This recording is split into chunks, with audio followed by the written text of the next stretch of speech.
Greetings, fellow humans, and welcome to No Tea and JD. And this is actually a discussion of American Gods by Neil Gaiman, and me talking about my first buddy reads with Emily Kate, whom I shall link her channel down below.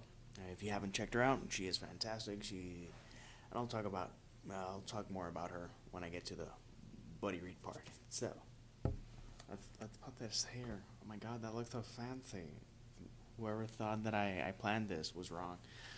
Okay, um, American Gods is not your typical book. I think that goes without saying.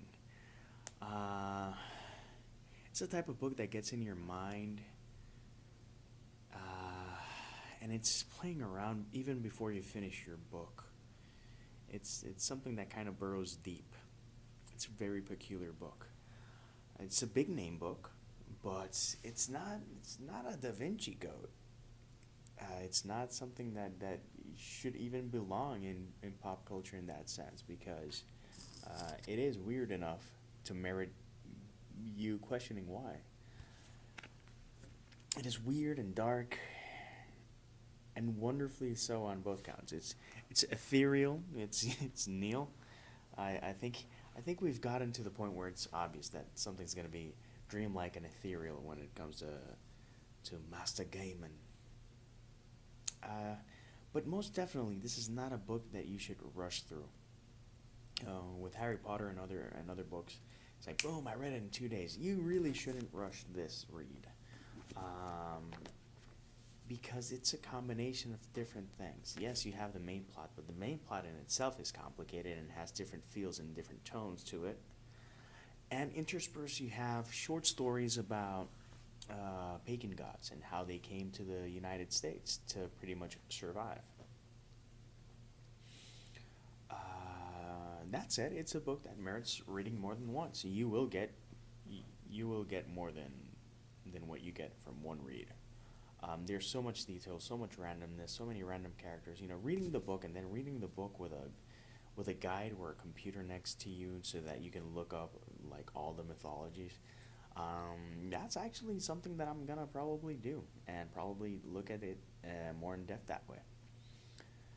Uh, there's a lot of mythology, and not just Norse mythology, which I think is a guarantee when it comes to Neil.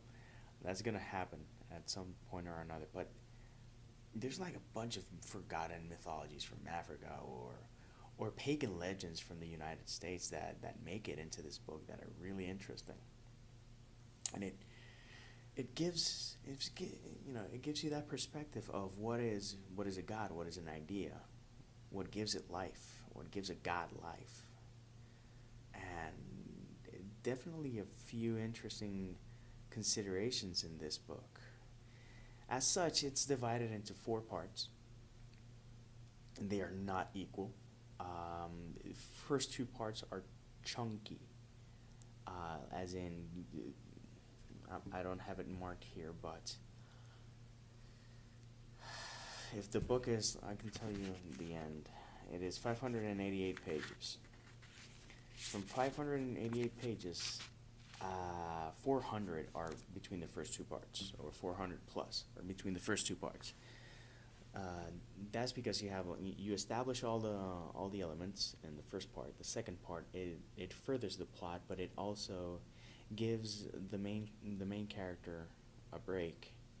Then the third part is the resolution, and the fourth part is an epilogue that gives another conclusion to another story within the story.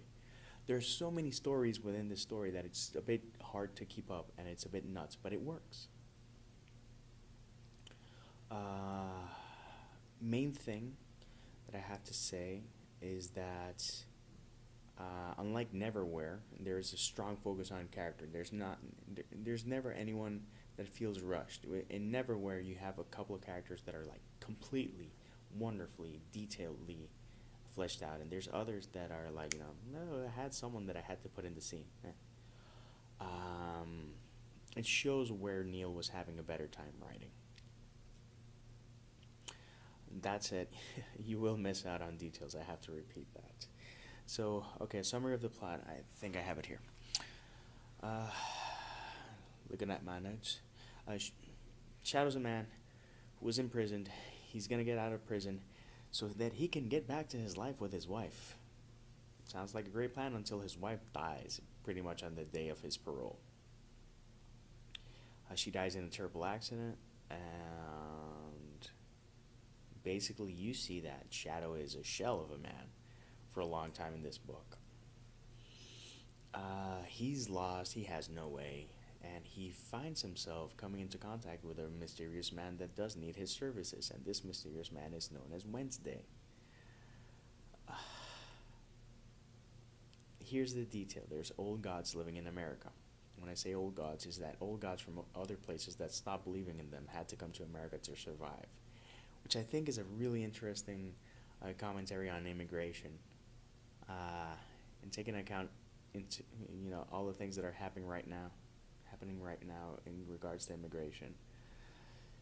People do come to this country to survive and to thrive and to look for a better life, and somehow that's become a bad thing. That's a whole other video that will get me a lot of hate comments, I'm sure. Back to the story. So yeah, those are the old gods, but there are new gods, and if you walk around, you will see people like me, and like a lot of us, on their phones and checking different things, and technology is one of those gods. To give you one example,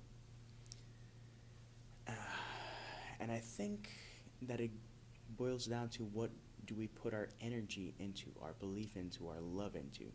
And we do invest a lot of energy into technology, so it makes sense that it's a god. And like that, other things that are gods that we put unnecessary energy into, or necessary. Who am I to say what's necessary or not? But still. The new gods want to replace the old gods, obviously. And the old gods don't want to go out without a fight. That said, this is a dark book. It's a really dark book, and I was amazed at how many times I was like, damn, this is dark. This is kind of messed up. And it can also be dark and cryptic and raw and sexual. It had some of those strongest sex scenes that I've ever read.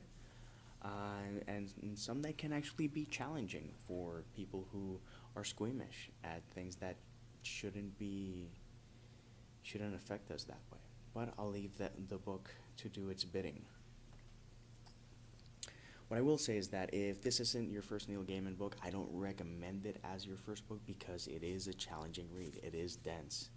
It is extremely rewarding, but having this be your exposure to Neil, it's a bit weird. I'd recommend Coraline with the Graveyard Book, which are really balanced out, and I find no major issues with either of those books. Or you can check The Sandman. Some people might say The Ocean at the End of the Lane, but I think that's a debatable choice as your first read of Neil, if you really want to get into Neil. I love Neverwhere, but it's not even. It's not cohesive. And cohesive is the wrong word. It's unbalanced. Some parts are super well developed and other parts feel rushed for some weird reason. And I also found it interesting seeing the comments on reviews. People bitching that there's no Christianity, Judaism, or Islam. And this could either be a commentary by Neil for not including them, or it could be that since these are religions that are still quite relevant, there's no need to have those gods killed. Or maybe he just wanted to avoid all the drama. Either of those options or combination of options make a lot of sense. Regardless, they're not included, and I don't have any problem with them not being included. Actually, I think it was refreshing for it to be shown that other religions are still putting up the good fight. But basically, and in short, if you have the time and the patience and the taste for something dark and weird and ethereal and challenging, I think this is a great book.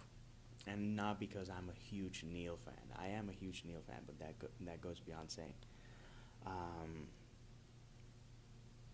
it's a book that couldn't be easy to write, so why should it be easy to read? As for the buddy reads, I loved doing a buddy read, and thank you, Emily from Emily Kate, for being coming along for the ride. It was really cool to be able to discuss that. I found that I was paying a lot more attention to details. I was like, okay, I have to. I'm reading this, and I'm like, oh, this is something that I must discuss. Not to sound smart or anything, but because I want to see the other person's perspective, and that's awesome. The in-depth discussions of characters were super fun, and seeing how Emily reacted to certain characters and how I reacted to certain characters or locations, and how it evolved in the story, and going like, oh, I wish there would have been more of this, or a bit less of this, or a bit more of that. That was pretty cool because it shows what we focus on. Discussions of the inclusion or not inclusion of religion, of violence in the book, of how Neil treated sexuality. There's a lot of sex in the book.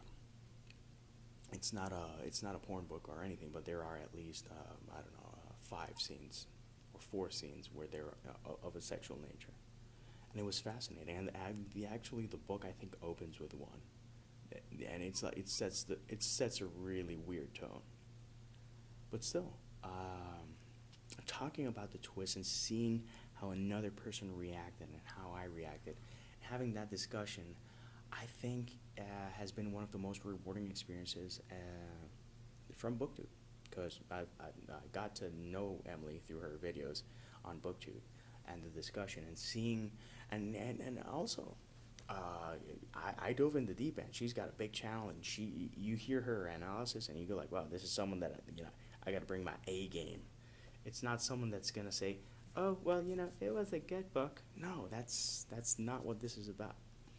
BookTube to me, well, it could be that for you, fine, but for me, it's also to challenge what the person says and offer like really in-depth perspectives of it. And I think that's a fascinating aspect and something that none of us had access to years ago.